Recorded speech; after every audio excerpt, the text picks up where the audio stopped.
Salut à tous et bienvenue dans cette nouvelle vidéo. Aujourd'hui, on va voir comment gérer les pluriels dans une application iOS. Donc, supposons que vous avez une application de shopping et votre utilisateur aimerait faire des commandes de bananes, ok? Ici, si l'utilisateur a 0 banane ou une banane, on est bien d'accord que banane ne va pas prendre S, ok? Mais supposons que l'utilisateur ait 2 bananes. Ici, ce qu'il va falloir faire, c'est quoi? C'est gérer le fait que si l'utilisateur est plus d'une banane, que la gestion du pluriel se fasse de manière automatique, ok? Donc, on va voir comment faire ça de la manière la plus optimale possible, ok? Donc, pour commencer, ce qu'on va faire, c'est on va créer un nouveau projet. J'ouvre Xcode, nouveau projet. Ce qu'on veut, c'est application. Ici, pour le nom, ce qu'on va taper, c'est tout simplement pluralization. Next. Où est-ce qu'on veut sauvegarder? Ok, on va mettre dans ce dossier Create. Ok, on va laisser un peu de temps pour que notre vue puisse s'afficher ici. Ce que je vais faire pour qu'on puisse aller un peu rapidement, je vais tout simplement coller ce code que j'ai préparé à l'avance. Mais ne vous inquiétez pas, je vais vous expliquer en détail ce que le code fait en fait. Donc ici, ce qu'on a, c'est quoi? On a tout simplement ici une variable appelée count. Et à chaque fois qu'on clique sur ce bouton, le bouton plus, qui est le bouton pour incrémenter, ce qu'on fait, c'est quoi? C'est qu'on ajoute un à count, ok?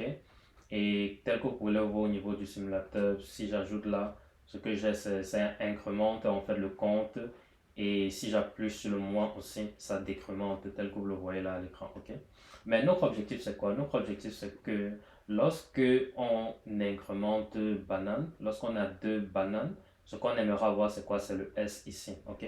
Donc, première approche pourrait être de dire quoi? Notre première approche pourrait être de dire que, ok, ce qu'on va faire, c'est quoi? C'est vérifier est-ce que ce count, c'est-à-dire la valeur que nous avons ici dans ce count, est-ce que cette valeur-ci est inférieure ou égale à un. Dans le cas où cette valeur est inférieure ou égale à un, ce qu'on veut faire, c'est quoi? C'est on veut avoir banana. Là, on est bien d'accord parce que si c'est inférieur ou égal à un, ça veut dire que la valeur qu'on a ici, c'est le singulier. Ok? Maintenant, dans le cas où cette valeur n'est pas inférieure ou égale à un, c'est-à-dire c'est supérieur ou égal à un, ce qu'on aimerait avoir ici, c'est quoi? C'est banana. Ok? Donc, pour résumer ce que je viens de saisir, ici, on vérifie, on insère d'abord la valeur count et maintenant on vérifie est-ce que notre count est inférieur ou égal à un. Si c'est le cas, on aimera avoir banane. Si ce n'est pas le cas, on aimera avoir banane. Ok? Et là, j'ai une petite erreur au niveau de la syntaxe de ce que nous avons écrit. Ce que je vais faire, c'est juste mettre ceci et on va tester notre code. Donc ici, si on incrémente deux bananes à L, qu'est-ce qu'on voit là? On se rend compte on a bel et bien un S qui s'ajoute à banana, ok? Mais ce que j'aimerais, l'objectif de cette vidéo, c'est de vous présenter une manière beaucoup plus simple, ou du moins un code beaucoup plus sophistiqué que ce qu'on vient d'écrire là, ok? Donc, le code qu'on va avoir ici, à la place de tout ceci, je vais tout simplement commenter ceci. Et ici, à la place de tout ceci, ce qu'on aura, c'est ça. Ok. Qu'est-ce que c'est que ça? Ça, c'est une expression qui est intégrée au niveau de SwiftUI. Ok. Donc, ici, on passe en paramètre la valeur qu'on aimerait surveiller. Ok. Dans notre cas, la valeur qu'on aimerait surveiller, c'est count. Ok. Et ici, tout ce qu'on a fait, c'est quoi? C'est on fournit tout simplement la valeur au singulier de ce qu'on aimerait mettre au pluriel. Ok.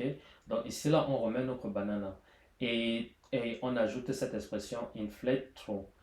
Et uniquement avec ce code, vous allez voir que si on réessaye notre code, ici on a une banane, et c'est bel et bien au singulier, et si on ajoute ici deux bananes, on se rend compte que effectivement on a S, mais on n'a jamais, à aucun moment, on a fourni ce banane ainsi, ok? Pour vous le prouver, on peut tout simplement supprimer ceci. Et si on réessaye, vous allez voir que le code continue à marcher. Donc ça, c'est une fonctionnalité assez puissante. C'est une fonctionnalité juste pour vous partager ce petit code, ce petit bout de code. Et on se donne rendez-vous dans une prochaine vidéo. Bye.